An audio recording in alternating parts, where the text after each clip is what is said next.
I'm Marilee Caruso. It's Wednesday, January 21st. Today, a man convicted and later acquitted in a 1984 homicide here in Winnipeg is charged with sexual assault in Vancouver. The new allegations against Mark Edward Grant. Also today, no vacancy. We're looking for a ban on no pet clauses in leases, similar to what exists in Ontario. Why the Humane Society is pushing for more pet-inclusive properties. Plus, have you seen these men? RCMP are on the lookout for liquor bandits in rural Manitoba.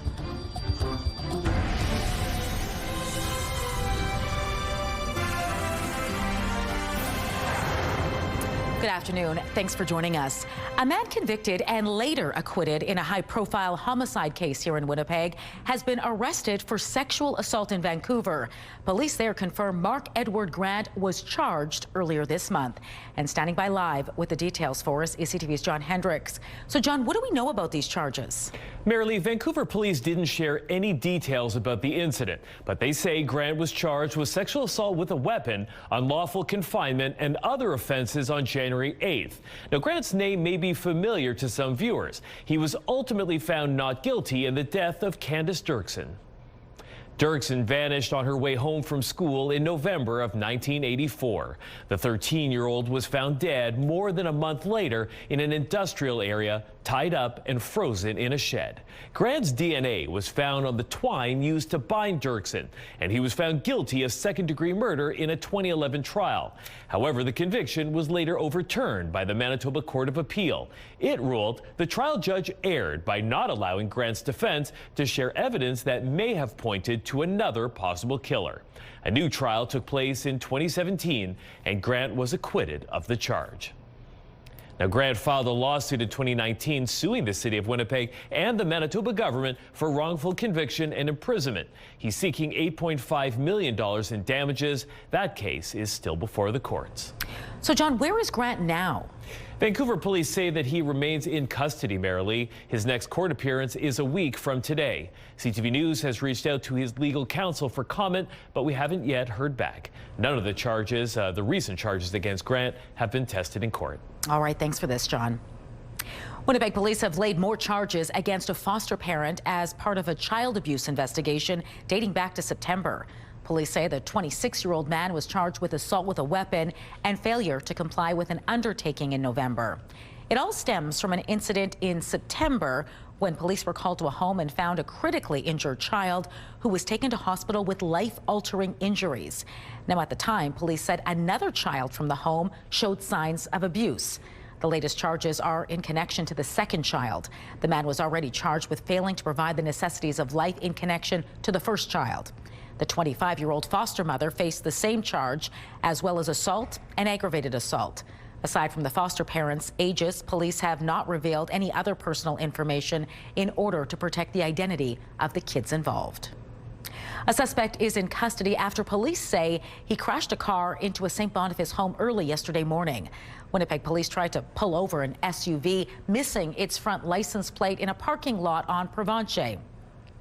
However, officers say the male driver sped off and nearly hit two cops approaching the vehicle.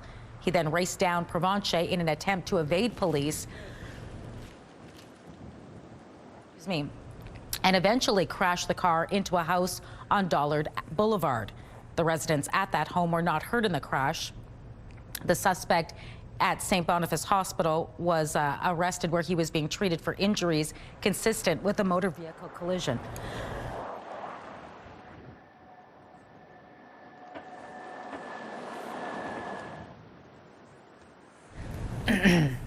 The 41-year-old man is facing several charges, including assaulting a peace officer and dangerous operation of a vehicle. He was detained in custody. First Nation leaders are demanding a meeting with government and hydro officials following a days-long power outage which caused catastrophic water damage in Pimicikamak Cree Nation.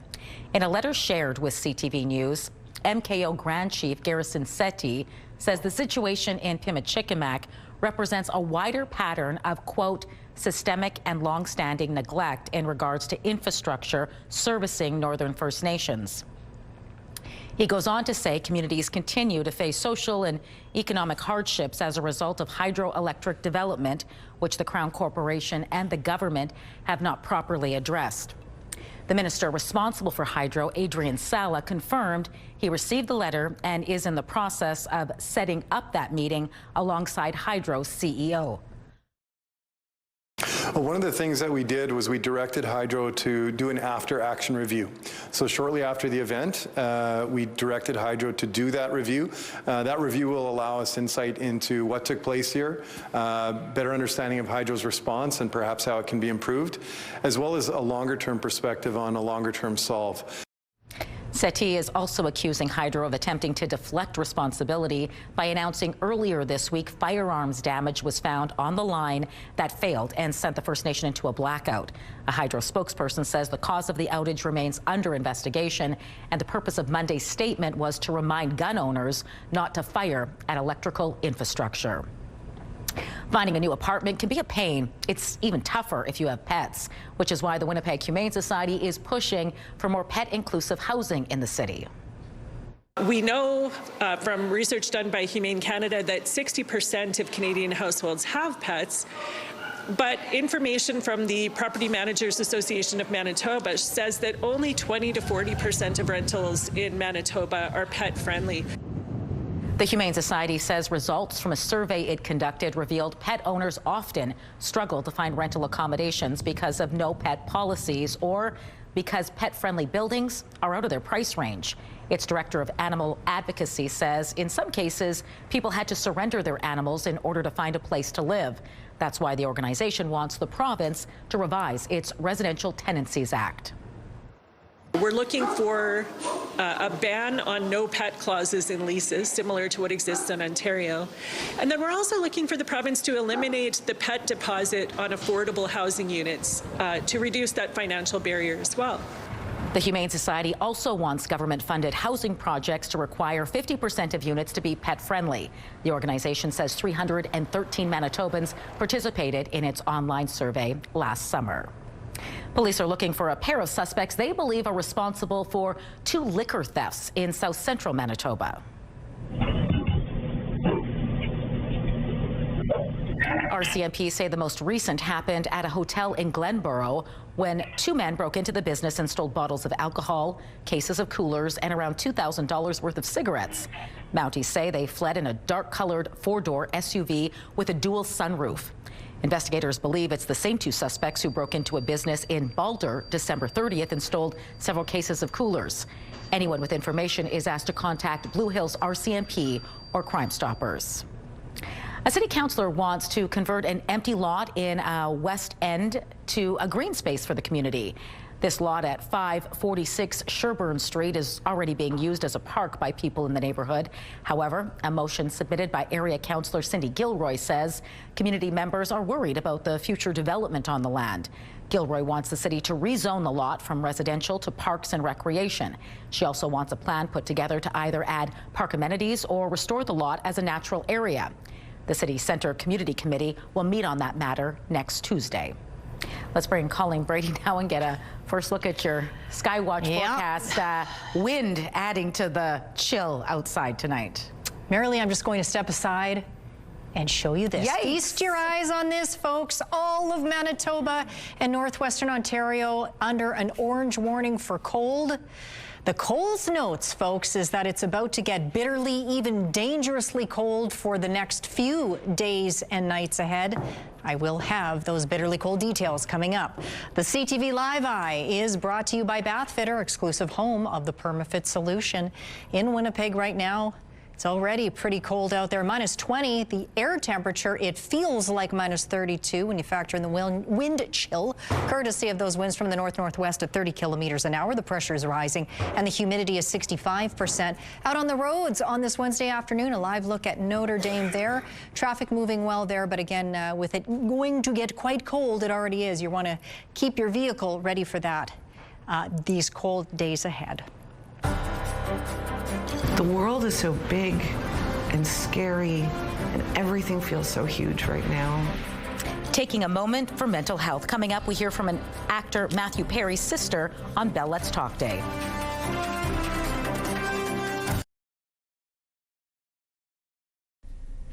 The markets tanked on Tuesday with the threats against Greenland. So when the U.S. president took military action off the table earlier today, investors were relieved. Then early this afternoon, Trump posted a deal had been made on Greenland, and so he wouldn't impose tariffs on European countries. Immediately, the North American market spiked. The TSX gaining over 100 points, the S&P 500 also shooting up. Here are the closing numbers for the day. The Canadian dollar is up a fraction to 72.31. West Texas Intermediate is up to 60.62. Western Canadian Select slightly up to 45.32.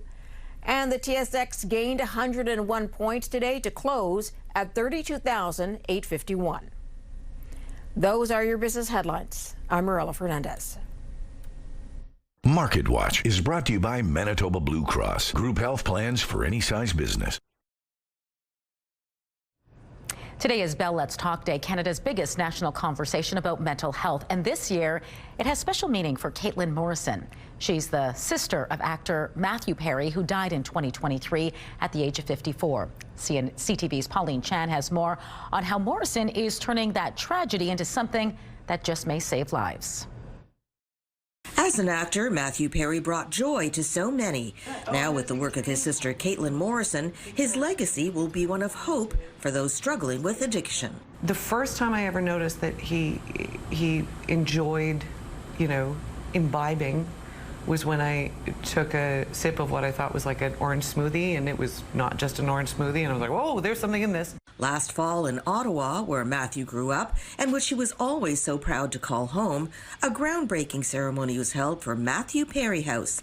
It will offer up to 170 housing units, plus counseling, therapy, job training, and more. His feeling was that he would go to a place and he would be there for a month or so, and he would start to feel good, and then he'd go back out into the world, and he felt isolated. Matthew Perry House will support people who have completed initial addiction treatment but still need long-term support. The world is so big and scary, and everything feels so huge right now. I know in people's lives, things feel huge all the time, and giving yourself permission to just find a way to be okay, find something that brings a smile to your face. Pauline Chan, CTV News. This is Bell Let's Talk's 16th year, and this year's theme is taking a moment for mental health, urging people to make self-care a priority and to check in on others. Bell is the parent company of CTV News. We still honor the past, we have huge respect for legacy, and we're looking to the future to be new and innovative. A showcase of ag technology and more is happening in Brandon. Spotlight is next.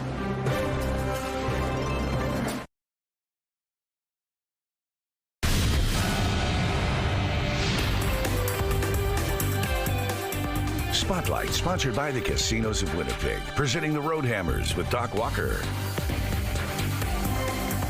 Colleen Brady is back now for Spotlight, and we begin today with a massive three-day event that's underway in Western Manitoba right now. That's right. Ag Days is happening over at the Keystone Centre in Brandon. We have 580 exhibitors, 2 days full of 80 speakers. It's all under 10 acres of roof, and there's 6 miles of red carpet. Ag Days brings together exhibitors and visitors from across Manitoba, Canada, and the United States. It showcases ag technology, research, and equipment. This year includes a market of local food and beverage products and an innovation showcase featuring 28 new products or services in 7 categories. One of the things that we really want to highlight is the evolution of ag. We still honor the past, we have huge respect for legacy, and we're looking to the future to be new and innovative. The 49th Manitoba Ag Days runs through January 22nd at the Keystone Centre in Brandon. Prince Harry took the stand in a London courtroom today. He was testifying in his privacy invasion lawsuit against the Daily Mail. The Duke of Sussex held back tears as he described how the British tabloid made his wife Meghan's life an absolute misery. Prince Harry and 6 other claimants, including Elton John, are suing the paper's publisher, Associated Newspapers, for alleged violations of their privacy from the early 1990s to the 2010s. Associated has called the allegations, quote, preposterous smears. The Songwriters Hall of Fame is out with this year's list of inductees. And there are some big names, including someone who needs no introduction. 100 on the land, see the sky, pledge allegiance to your hands, your team, you Taylor Swift has undeniably shaped contemporary pop music and will likely bring some extra attention to this year's class. She's joined by Gene Simmons and Paul Stanley of Kiss fame and Christopher Tricky Stewart, who is best known for songs including Rihanna's Umbrella and Beyonce's Single Ladies. The other inductees include alt-rock icon Alanis Morissette and soft rock legend Kenny Loggins.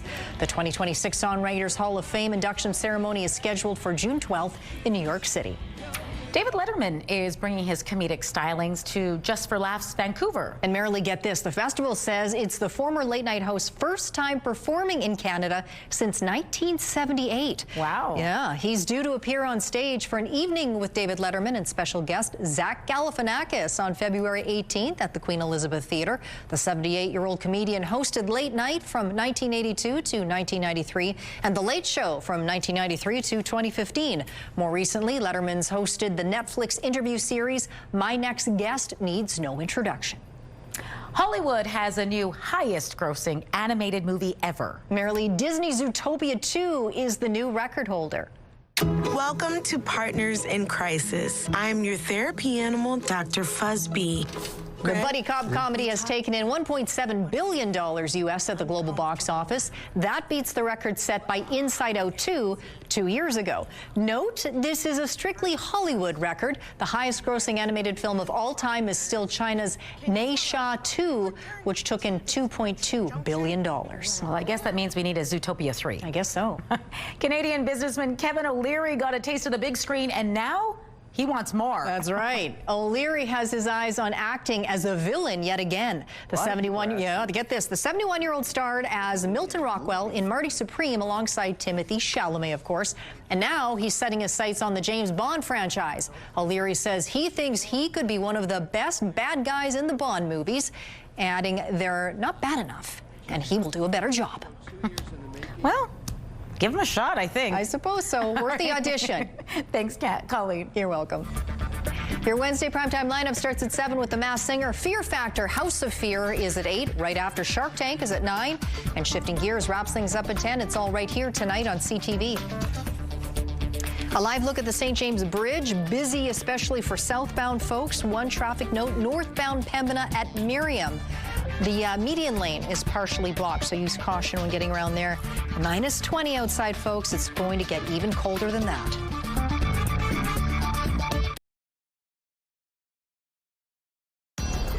Women's clothing provided by RW & Company. Salon services provided by S&T Spa Salon.